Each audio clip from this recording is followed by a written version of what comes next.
All right. I think we have enough to go ahead and get started. It's 5:33.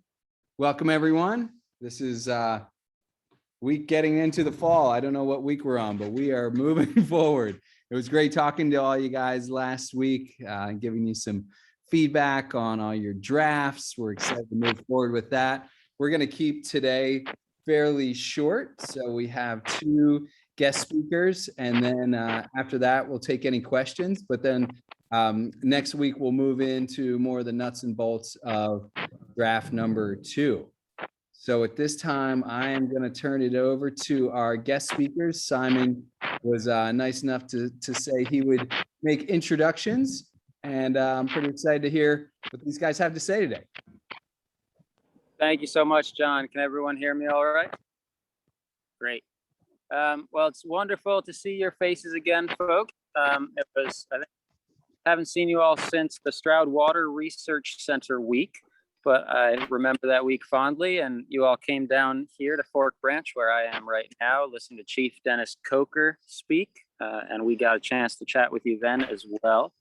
I'm on here tonight with a dear friend and brother, Stephen Clark Jr., who also goes by Gardenia. Gardenia, you want to turn on your video camera just for now so people can see you and wave hello? And then Gardenia's internet connection is not working super well, so he'll probably have his video off for most of the time. But Stephen, I'll give you a chance to introduce yourself here in a second. He is in the process of becoming a tribal citizen of the Lenape tribe, which, if you remember from Chief Coker's history lesson, is one of the sister tribes in southern Delaware. Stephen lives down in the Milford area, and that's where it's very close to where the Lenape tribe is. So, Stephen, you want to say anything real quick about yourself or where you are?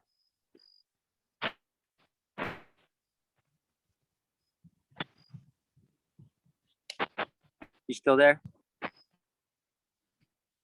All right, Stephen, jump in anytime, but we can't hear you. So I'm going to keep rolling a little bit here. We often at the tribal grounds start meetings, start events with something called the Words Before All Other Words, also known as the Thanksgiving Address, which if anyone has read Robin Wall Kimmerer's book, Braiding Sweetgrass, you might be familiar with. It's a Haudenosaunee tradition, and they would, and do to this day, use this as a way to bring everyone's minds together before a meeting, before a ceremony. And I'll just do a very brief version of it.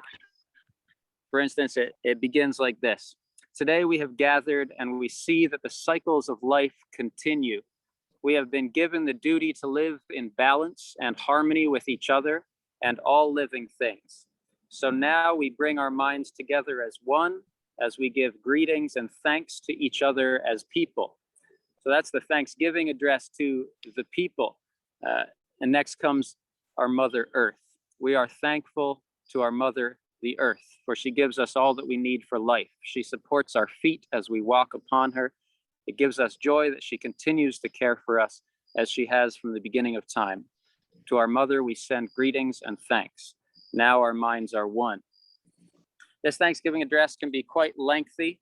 It may include giving thanks to the waters, to the people of the water, the fish, the microbiota in the water, the plant people, the food plants, the medicine plants, as well as the animals, two-legged and four-legged and winged, the trees, the four winds, our ancestors who are with us. And it can go on and on and on. It can call out specific plants like the strawberry, which is considered the leader of the berry people in the Haudenosaunee tradition because it's the first berry to arrive in the spring. And one of the traditions in this practice is at the end of saying the Thanksgiving to a specific entity like Mother Earth, we would all say together, and now our minds are one. So just take a brief moment and give thanks in your own way, and then I'll count us down and we'll say, and now our minds are one. So take this moment to just give thanks to something you're grateful for today or someone.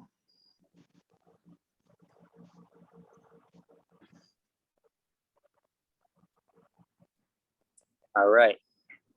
Let's say together, and now our minds. Here we go. And now our minds are one. Wonderful. Thank you so much for doing that with me. John invited Gardenia and myself here today because we recently went through a permaculture foundations intensive. It was a 5-day program at an institute called the Eco Institute at Pickard's Mountain in North Carolina, outside of Chapel Hill. We spent 5 days there. This intensive was co-facilitated by Meg Tobin, who is the founder of the Eco Institute, and by Dan Wapipa, who is an Anishinaabe man who also has heritage with the Sac and Fox and Kickapoo tribes.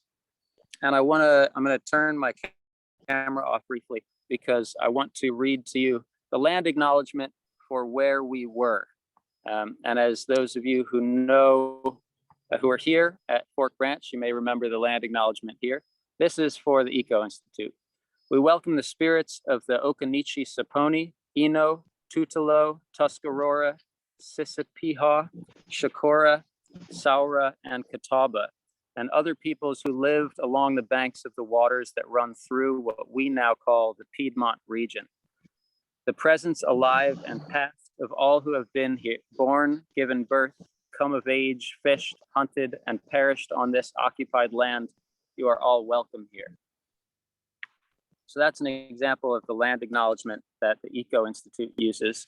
I think it's really important to honor the indigenous peoples of the land that we are on, and think about and put into action how we can support those indigenous folks who are still here. So, Gardenia, are you able to chat with us? Can you chime in? Let me know if you're there. Can you hear me, guys? Can you hear me okay?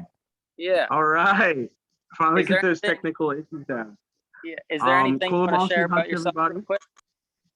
Yeah, I just wanted to say thank you for speaking that Thanksgiving address. I think that's so powerful because yes, everything that we do in life,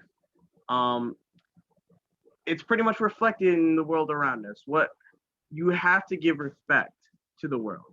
And that is just so beautiful. I believe so many Algonquin tribes, my tribe as well, gave respect to everything. For example, we were fishermen. We gave respect to the waters. We cleaned the waters. We understood when the sturgeon would return. And we gave thanks and honor to them. Whole celebrations, 10-day, 15-day, 20-day celebrations. And it was just beautiful to be at this intensive and understand other lands and understand these beautiful, harmonious things. We are one with the earth, you know? That's all I have to say. I think everything you just said so far, Simon, summed it up. What a beautiful adventure we went on. You want to speak about that a little bit? Just about what the intensive was really about. Yeah. So I am hopping in my car because it's just started raining here at Fork Branch. But I'll try to.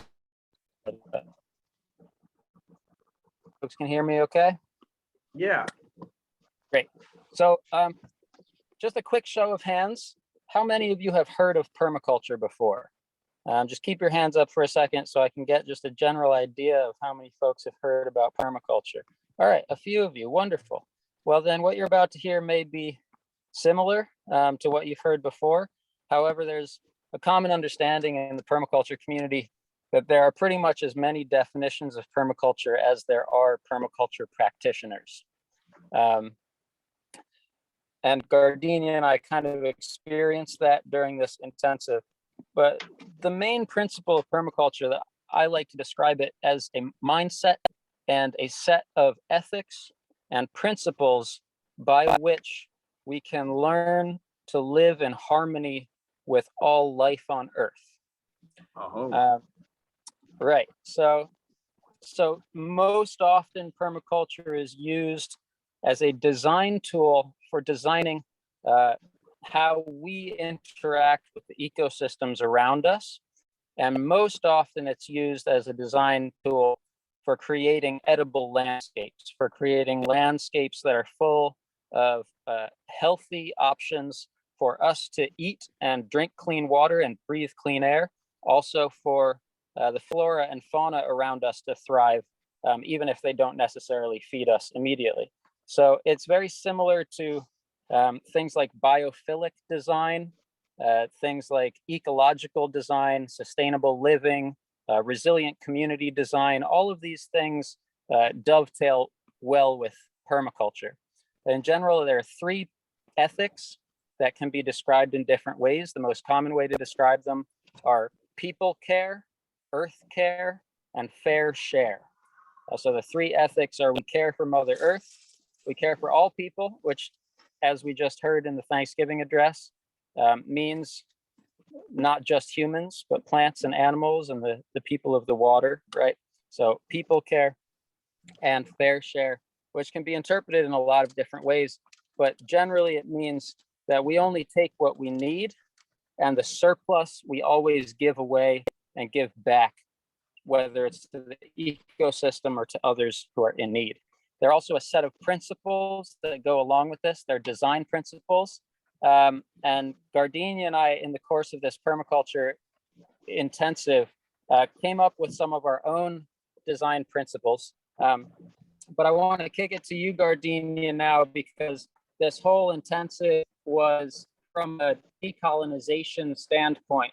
So can you chat just a little bit with the folks about Dan and what it meant to be studying permaculture from a decolonization standpoint? Oh yeah, for sure, for sure.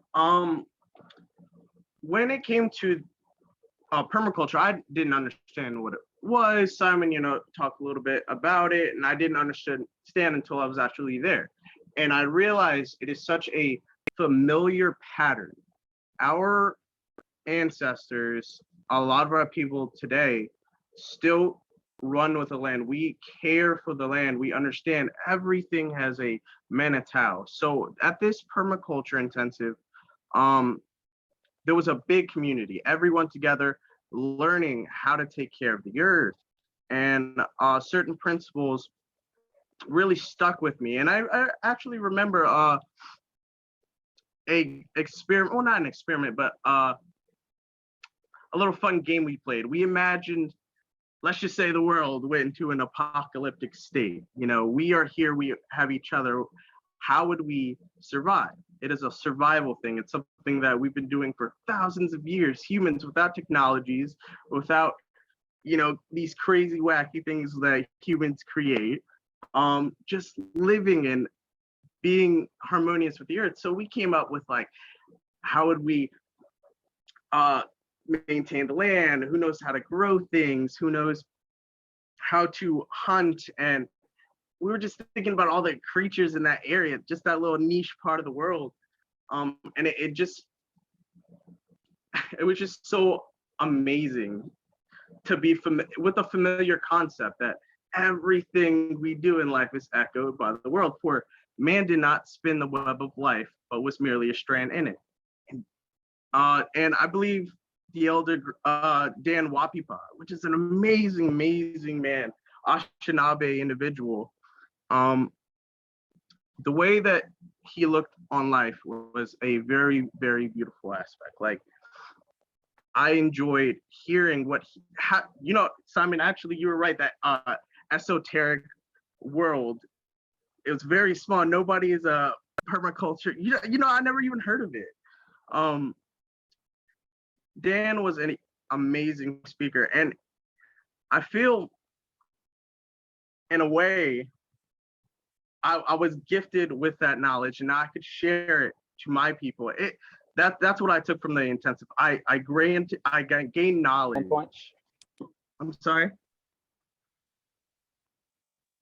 I gained knowledge from an elder way out west, and he already had this idea, which was shared by many, many tribes. And it was just, this was a stranger speaking about something that my people have known for a very long time. So you think humans together, we all had this idea. We all had this idea of unity, and we just forgot it. So I just learned we can take those ideas back, and we could definitely share them and pass them down to the 7th generation. it was an honor to be in that world. So what Gardenia was getting at is super important in so many ways. Thank you for sharing. I want to kind of emphasize that idea of gift giving and gift receiving, because so much of what permaculture is understanding how we as humans can give gifts to the ecosystems that we exist in. One of my favorite ways to explain permaculture is the paradigm shift between the mentality of trying to reduce our carbon footprint, to reduce the footprint that we leave on Earth because we think of it as a negative thing, and flip that into how can my footprint on this land that I walk on benefit future generations? How can it benefit the ecosystem that I exist in? How can everything I do be a gift, a prayer to Earth and to future generations, not just of humans, but of all life on Earth?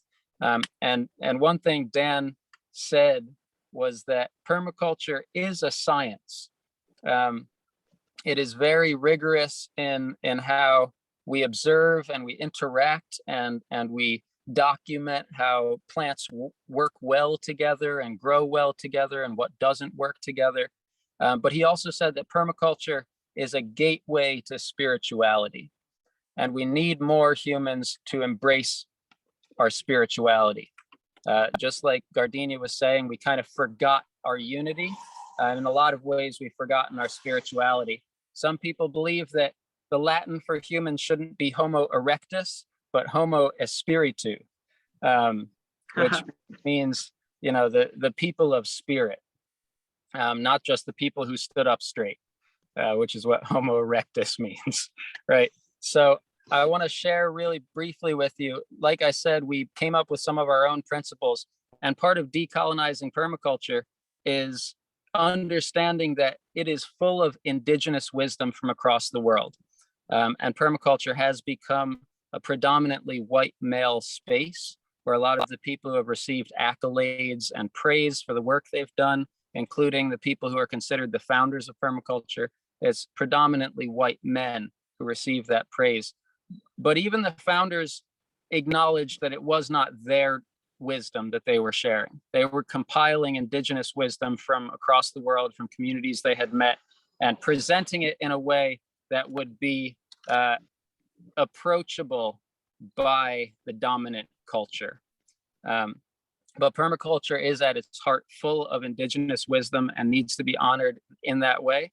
And we, as we engage in it and create community around permaculture, need to be very intentional about how we honor that indigenous wisdom and create beautiful sacred space for welcoming the indigenous people where we are and honoring them and making sure that they have what they need to thrive, and to not demand that indigenous wisdom from a place of greed or from a place of fear, but from a place of humility and exist from a place of humility and honor. So the principles that I came up with, I'm gonna see if I can share them here, but it looks like I've lost my, can you all still see my screen? I might have lost reception. I can still see you, buddy. Yeah, you're good, Simon. All right, so this is just a little bit of contextualization here in Lenape, Hoking, where we are.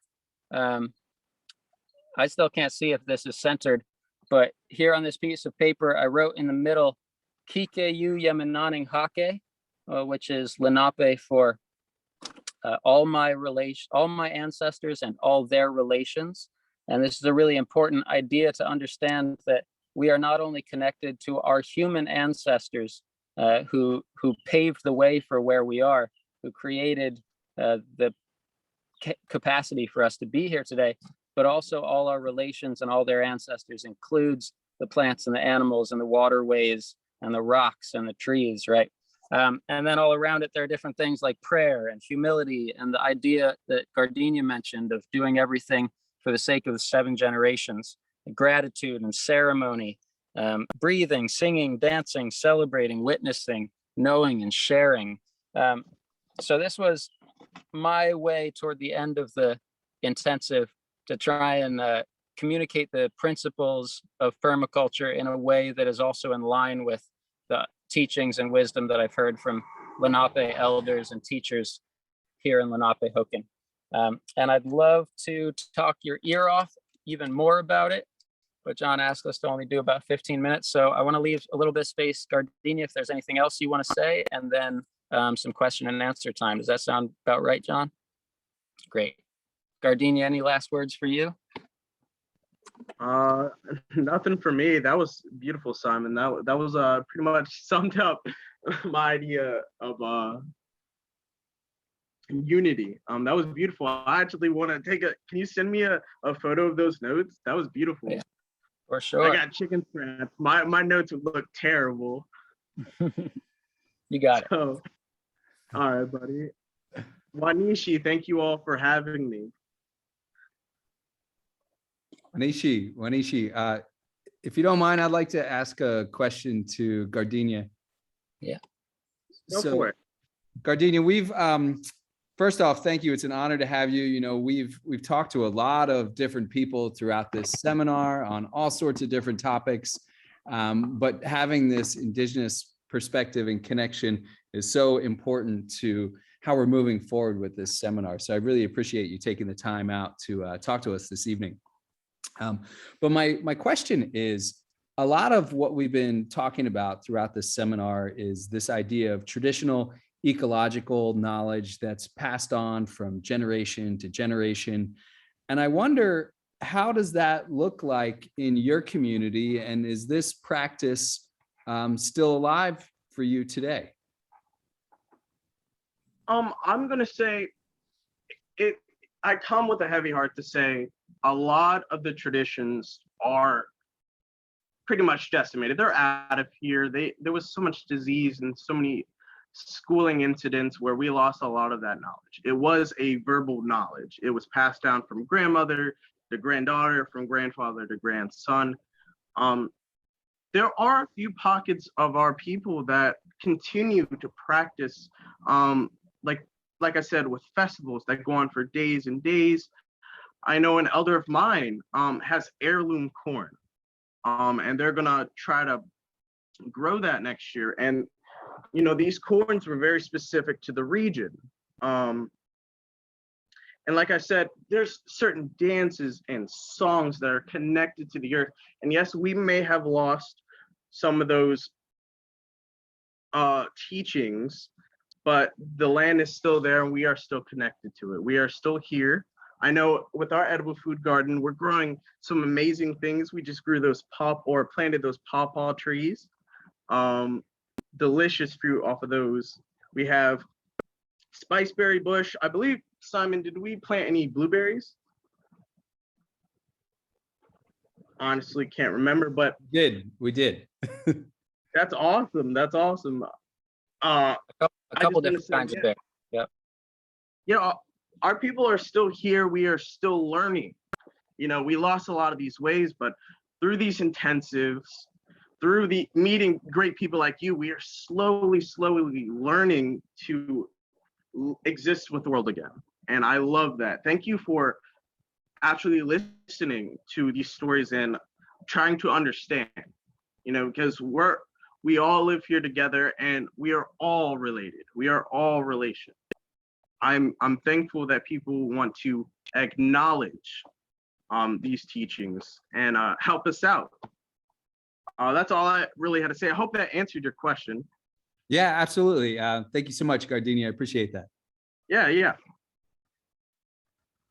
Who else has a question? Well, I have one.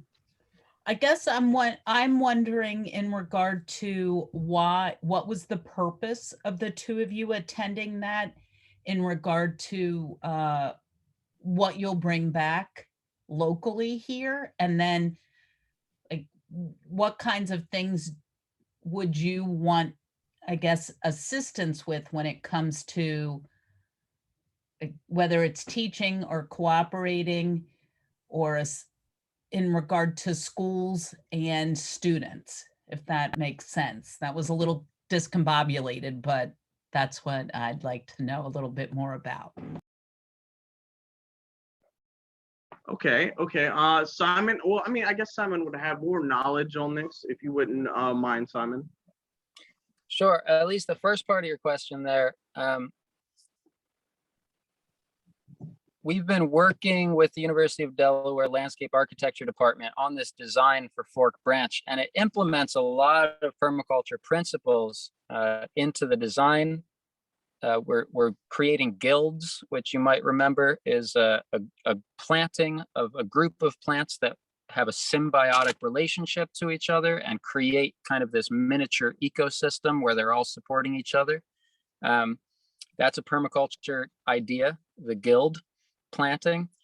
So we're not necessarily bringing this permaculture education knowledge straight back to Fork Branch, but we are looking at the rest of the village of Fork Branch, which has land that we expect to be returned to the tribe, which needs to be remediated from toxic poisons that have been left on the land, and then transformed into beautiful traditional spaces for food production, for the arts, for returning to indigenous lifeways. So all of this permaculture knowledge, learning from Dan Wapipa, connecting with these folks who care enough not only to just make land acknowledgements, but also invite indigenous peoples and pay their way to share their knowledge and help change the culture to a culture more of honor, more of connection with the earth, and the understandings that Gardenia was talking about around unity. So we are excited to bring this permaculture knowledge back to the Delmarva Peninsula and see where it goes from there. There is a permaculture potluck group that meets in northern Maryland on the Eastern Shore once a month. And I'm excited to grab Gardenia and take him to one of those permaculture potlucks sometime soon. Delaware, as far as I know, doesn't have any kind of significant permaculture group. Southern Jersey has one, northern shore of Maryland has one. So there may be opportunity there to create a group of people interested in these ideas who would also be interested.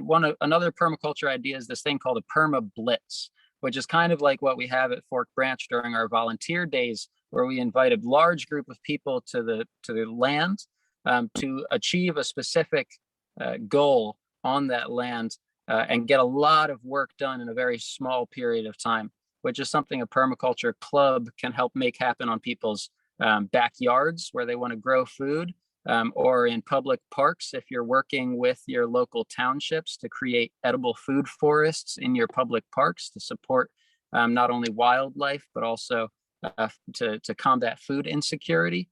You know, there are so many ways that these permaculture principles can be enacted on small local scales. And we don't know what the ripple effects of Gardenia and me going to that intensive will be yet, but that partially could depend on what interest there might be from some of you and from local officials on how to change the culture and change the landscape to one that is more connected, interdependent, and a healthier, more vibrant, beautiful place for us all to live. I don't have any specific answer to what you can do as teachers, except to continue learning like you've been learning from indigenous wisdom, to honor those people you're learning from by name, to understand their cultures, to remember their names, to remember the culture, the name of the tribes that they come from, and give honor and do where it is due. But yeah, the ripple effects are unknown right now, and I appreciate that question. And I might have a more specific answer to it another day. Well, I have one more question before others get in. Then what I'm writing about is regarding medicinal plants. So when Sure. you speak about permaculture, I'm wondering, like, this information here is good for my students to know. And I'm wondering, do medicinal plants have a purpose within what you're talking about, this edible, like, even though it's not edible, it is still used for people. And I'm wondering if that still can work with the honor and the connection to earth and the idea of permaculture. I mean, I'm going to look more into permaculture as soon as we get off here tonight as well.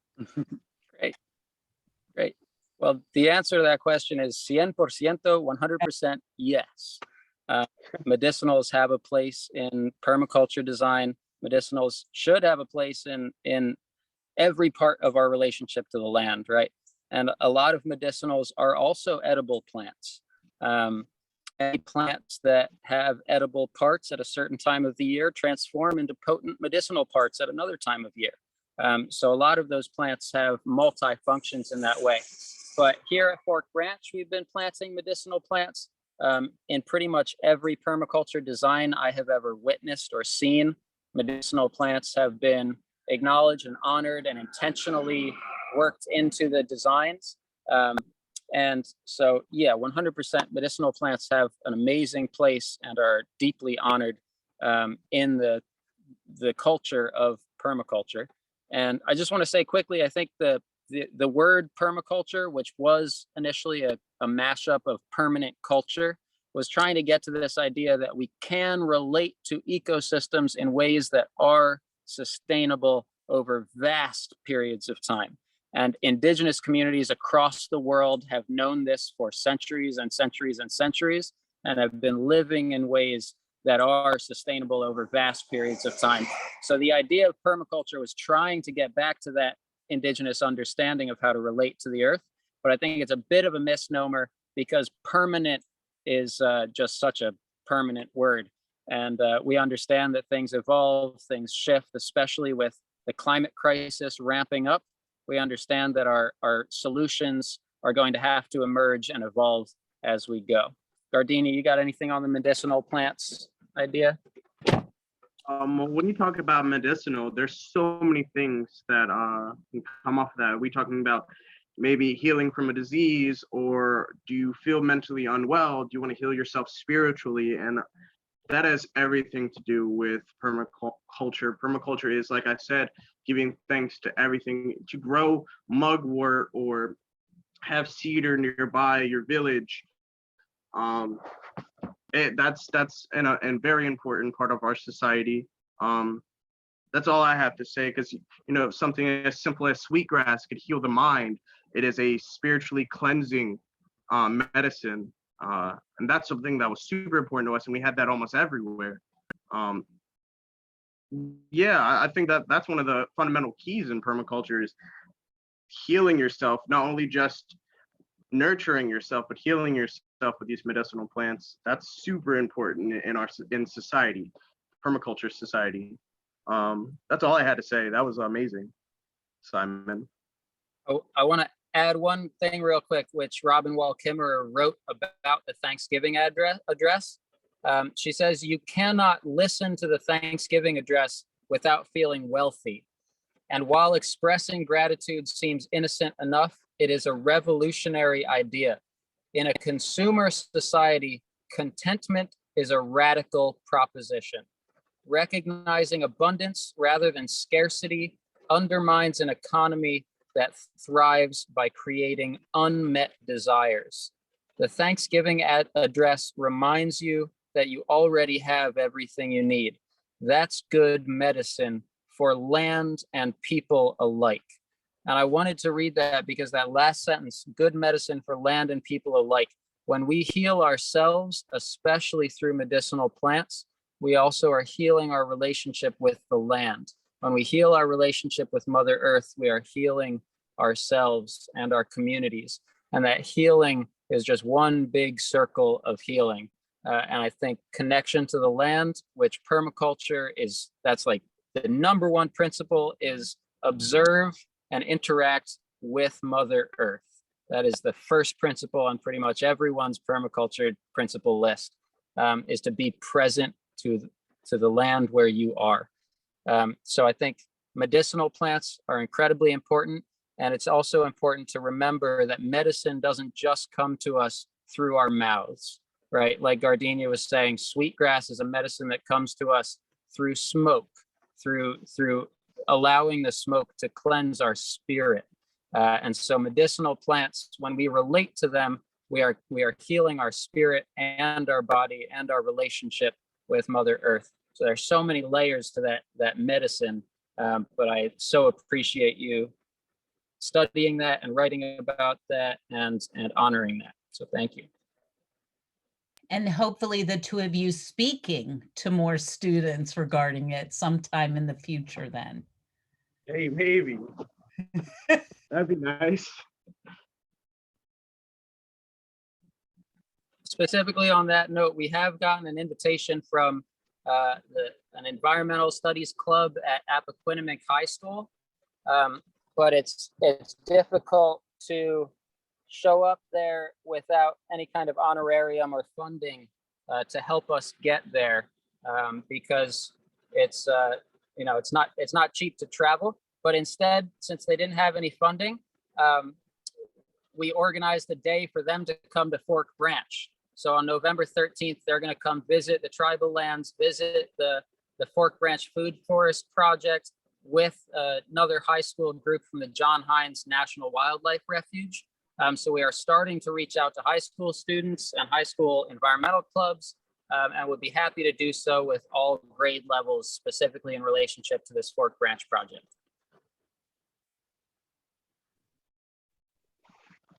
That's exciting. Whoa. great example of reciprocity.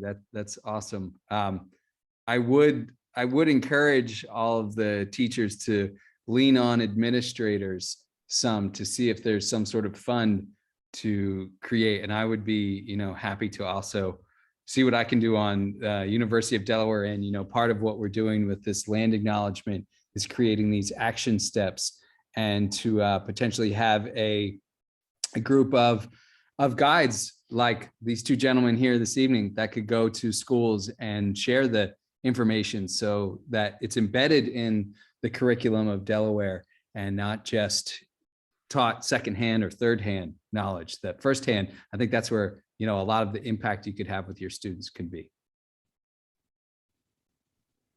Anyone else have any questions?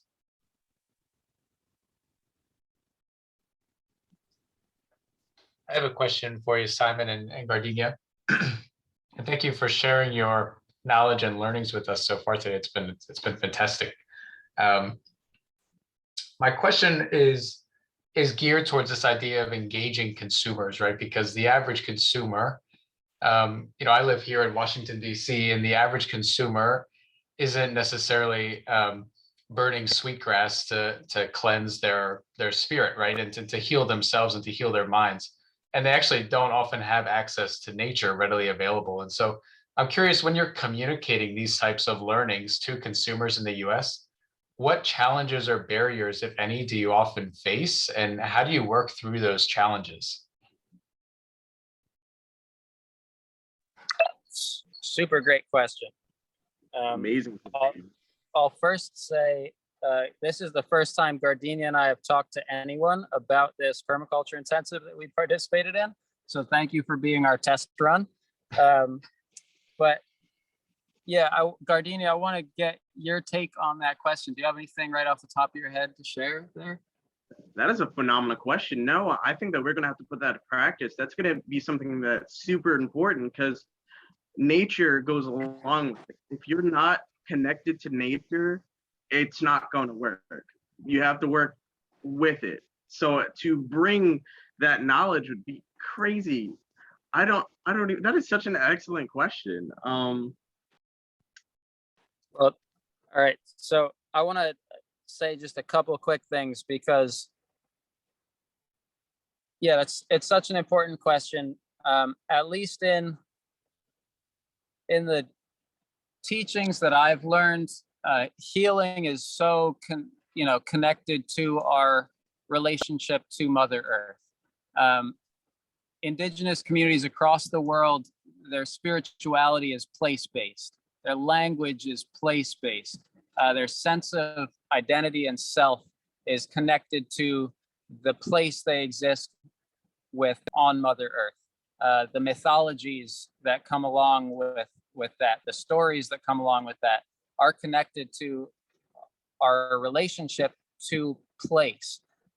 So when we exist in a culture that has subjugated people to places that are devoid of trees, that are devoid of clean water and clean air, that where there's not easy access to a healthy environment to relate to, it's no wonder that we have so many health problems, so many mental health problems, right? So I think that it's an incredibly important question, and something I think we should all be not only thinking about, but working on with local elected officials, but also at the national level, especially in conversations about the land back movement and about reparations. We need to understand that connection to earth and access to beautiful spaces should be a top priority, because that goes hand in hand with healing all of these different issues that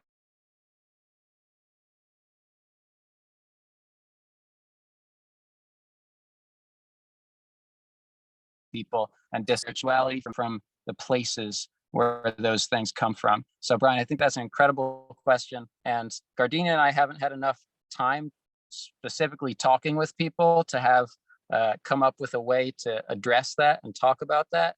But so much of it has to do with creating sacred space to reconnect with Mother Earth and with ourselves and each other.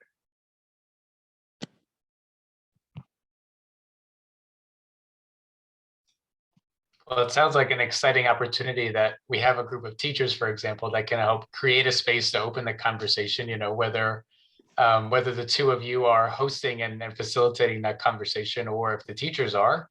And I think that they might be able to, hopefully not too many, but they'll be able to elicit what some of those challenges and barriers might be in communicating these ideas to students in the classroom in particular, that maybe we can circle back to. And I'm sure that Asir can, continue to create space for the two of you to keep developing and working through those strategies of, how do you talk to different consumers and policymakers and different people who have different priorities. For me, a barrier I often face is talking to other natural scientists. Biologists don't want to hear about connections to land. They want to just hear about how land can be separate from people and should be separate from people forever. And it's kind of ironic, right? Because you would think that we're all on the same side of promoting this connection to nature, but that's not how everybody sees it. And so I'm keen to hear from you, as you work through some of these challenges, what your strategies are, because I think that you'll come up with something that's really effective. On the issue.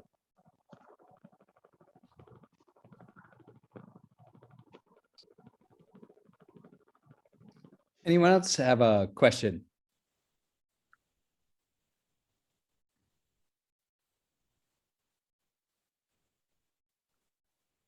Actually, I have a lot of questions, but can I make at least one at this ending time? Well, I wanted to thank Simon for the earth thinking you told us. I'm sorry for the poor choice of words, but I feel really touched by the words you said, because here in Brazil, we have kind of the same things, like the traditional communities. I don't know all of them, there are too many cultures, but they all relate to this that you said, because we are only one community with humanity and with Mother Earth. So trying to focus on the challenges you were talking about, I wanted to ask Simon and Gardenia, if you can connect to other traditional peoples and ask them for their challenges, and if you have the same challenges, because I feel here in Brazil and there we have kind of the same challenges, like going to education and bringing people to our sacred lands for them to understand the power of this traditional knowledge. And how do you think about it? I don't know if I expressed myself too well, but I guess you can understand. Oh, definitely. That was definitely understandable. I think that was amazing. Yeah, to ask other communities, how they express. Oh my gosh, that was such an amazing question because, yeah, how many people we could bring to our tribal lands and show, and I think just opening their eyes to that, because they'll go their whole lives not seeing a tree or understanding what it does, or oh my gosh, that was amazing. You definitely, all these great questions got me thinking, man. That's pretty cool. Simon, do you have anything to add? Yeah, I think I have a lot of responses to that question. I would love to have a longer conversation about it. How I finished the last thing I said was creating sacred space to reconnect with Mother Earth, to reconnect with ourselves and each other. I think that's what you're getting at. And I don't have an answer to this, but the question that comes to my mind is, how do we create those sacred spaces so that we can share wisdom with each other, so that we can heal with each other? And what I worry about, at least in the community that I relate to, is overburdening the indigenous people with that responsibility, which I don't say because I think we should ask less, but it is important to understand the gravity of asking to come to someone's sacred land, and the importance of the invitation to come to someone's sacred land, and the understanding of reciprocity, gift giving, and how to support those indigenous communities, so that our learning with them is not a burden on them. And that's the concern that quickly rises in me when I hear that question. And that may be a concern that you've experienced in Brazil. But that idea of sharing sacred experiences in reconnecting with Mother Earth is so important and needs to be done more and more and more. And it can't be done in a way that perpetuates cycles of colonization and oppression. And so we're figuring that out, and we are approaching it with humility and working together to try and answer that question. Wonderful question. Thank you.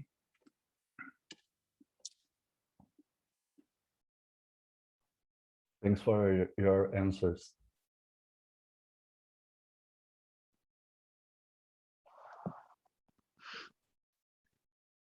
So we talked a lot about the Fork Branch site and some opportunities.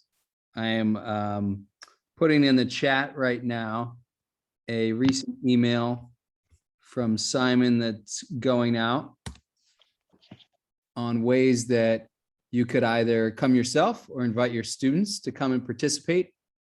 I will certainly be there on the 7th, and most likely my son will too. So I think the youngest age we've had is we had a baby there recently, didn't we? So no one's too young to participate in this. We've also had 1-year-old rabbits and 1-year-old chicken. So, the other people are welcome too.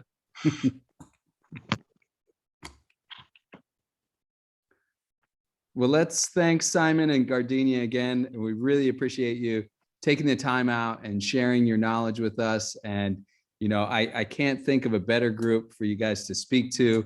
These teachers are the hardest working people that we know, and they are the ones that are really going to share this information to a broad audience and have hopefully a lifelong impact on these students.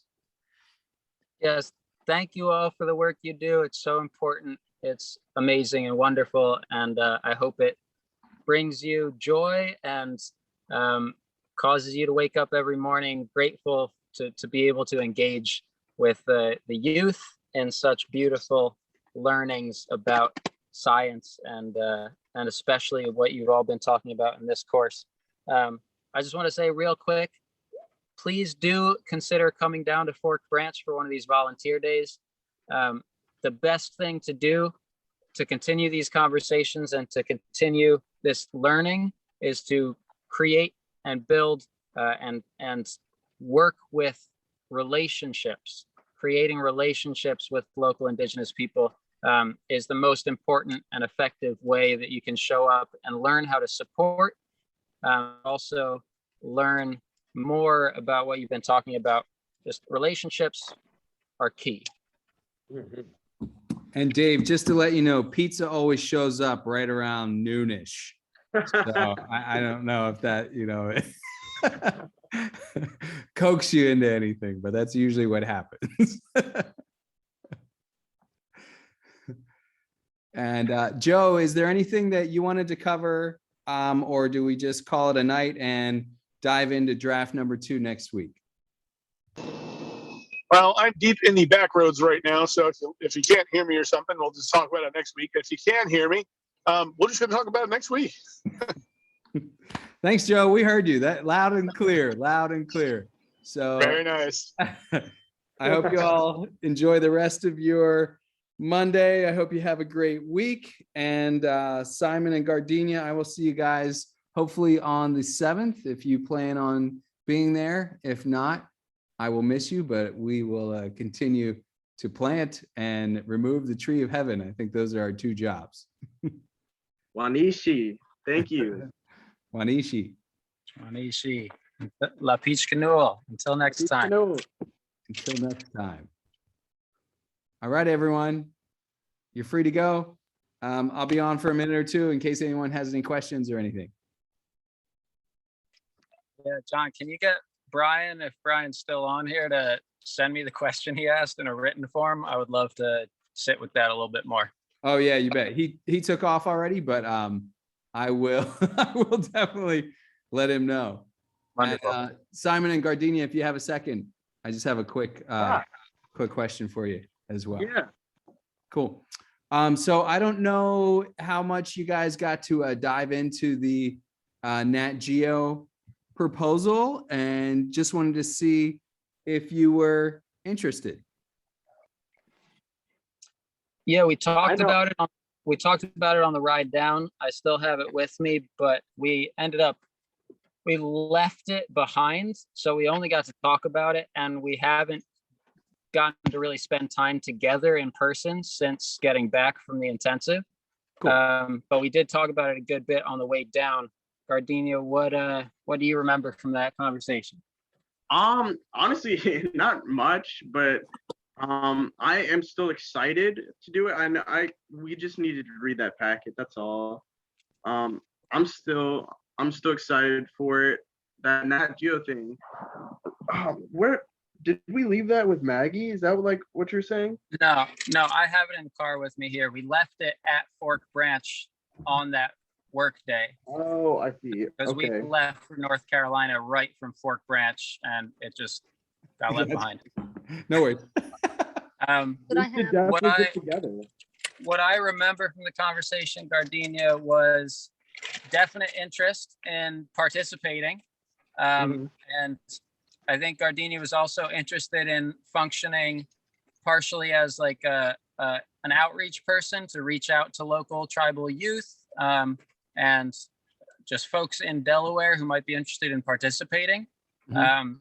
And Gardenia, I think I remember you saying you'd be interested in doing some of that kind of coordinating and facilitating work, but you didn't really want the whole responsibility of being the go-to person. Does that sound? That was a lot of response to Trilla Trust. Yeah, that was a lot of response to Trilla Trust. So I can definitely get a lot of Native youth. I've actually been speaking to a couple people from New Jersey and in Delaware, a couple Nanticoke people who would really be interested in something like this. I think I remember because this was about the oyster. Well, it was the oysters, right? Yeah, the freshwater mussels. Yeah. The mussels. That's what it is. Yeah. I'm starting to remember now. Yeah, for sure. Yeah, like I said, I don't know about the whole scheduling and big paragraph writing and all that stuff. I'm gonna leave that that up to the big leagues with Simon. But Yeah, no, I think it's going to be a team effort, and really, it's that personal connection to the youth that's so important, that I certainly don't have that in my skill set at all. I'm some weird old guy that nah, dude, no way. Nah, you're pretty cool, man.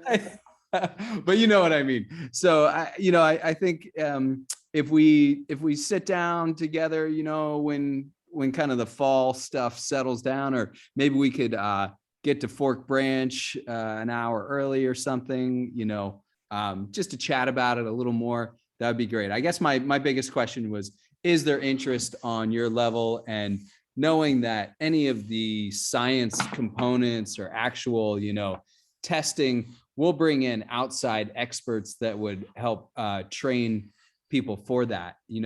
Jordan recently made this great mobile lab for Stroud Water Research Center, and they would bring the lab down to do any leaf pack or anything like that for us. So there's a lot of external support. It's really the missing link at this point is the connecting with the youth and just getting several other young people that are interested. And it doesn't have to be a lot. We're talking like 2, 4, that would be a huge success, that people would want to do more than one type of outing, and there is a stipend for them as well that's built into that, where we wouldn't be asking people to take a full day out of their time without also receiving payment for their time and energy and effort, Yeah. So that's pretty much it. We can certainly talk more about this when we see each other next. Yeah, sounds good to me. Yes, coming to Fork Branch early could work. And I could figure out a way to make sure Gardenia can get up here for that November 7th day if you don't have anything planned for that day, Gardenia. Not at the moment, no. But also, John, do you expect your schedule to ease up? Yes. Is there a clear time when you're like, you got deadlines that are done and you can just kind of breathe easier? Yes, and I can't wait for that day. And I will tell you exactly what that day is right now. All right. After November 15th, my life gets easier. Okay. All right. Well then, okay, then my follow-up question is, how much of a rut, do you have a timeline for this fall of stuff you want to get done on the freshwater mussels project? Like if we wait until that after November 15th, is that behind schedule for you somehow, or? No, absolutely. That's more than enough time. Really, we're not looking to do any field work probably until March. Okay. And there would be like a little bit of scouting of potential places to put the the leaf packs in, but that could happen anytime really. It would really just be probably the first time we would be out in the field having to do something specific would probably be March, maybe even April.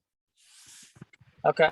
So it sounds like we can maybe chat again on the 7th, but then have a more in-depth conversation after your whirlwind is over. Yeah, no, that sounds great. And if things did happen earlier, there could also be payments made earlier as well, because planning definitely takes time and energy and should be compensated too.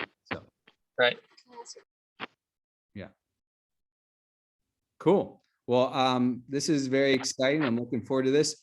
Looks like you guys are getting a thunderstorm down there, Simon. Is that right? Oh yeah, it's getting bad, man. Wow. I heard it's coming our way. They said, torrential downpours and flooding again. We've been getting just nailed this summer with that. Yeah, man. John, weird. John, have you connected at all with Carmelita, John Hines National Wildlife Refuge? Yes, it was a talk that I gave last summer to the Delaware Naturalist program. Okay. And Because I several asked of the- I asked because her high school students, I think, are like figuring out what their projects are gonna be for Hmm. this coming year. And I don't know if it's specifically for the fall or not, but they are like in the process of figuring out what kind of environmental science projects they want to do. okay, So I don't know if there's overlap there that we want to explore, but I'll reach out to Carmelita and see if you think that's something we could look at. yeah, that would be awesome. I think, And Chloe Yeah. Wang is doing this at Massachusetts. what was that? My mom's in the car and she said that Chloe Wong from Bartram's, Yeah, the water coordinator there, is Uh-huh. apparently also doing leaf packs with Stroud oh, with perfect, with someone. And freshwater mussels with PDE. excellent. They're like in the same track that we're in. He wants to cross pollinate. No, that sounds good. Really, I think gardenias are missing piece right here that we need for this to really get off its feet. So, super important. Everyone has a part. Right. I appreciate that. Yeah, no, it's great, and I really, it was really awesome having you on tonight. I think it was really, really great. I think I'm already getting emails. Luis is awesome. He's the guy from São Paulo, Brazil, and Yeah. he's an ASEER conservation fellow, and he's doing his PhD work with indigenous communities and trying to get teachers in those communities and outside of those communities as well to bring students outside of the classroom Nice. into the environment. So he's got a really, really great mind, and he's doing some good stuff. But it's so cool Yeah. to be able to connect with him. His video was on my screen most of the time. And like Gardenia, I don't know if you were watching him, but like the whole time you were talking, a lot of the time I was talking, he was just like nodding his head, smiling, like loving everything we said. Okay, that's amazing. Yeah, I was getting really bad feed, so I couldn't really see a lot of the video. Yeah. But I did get the audio, so that's cool. Thank you, John. I'm very, very happy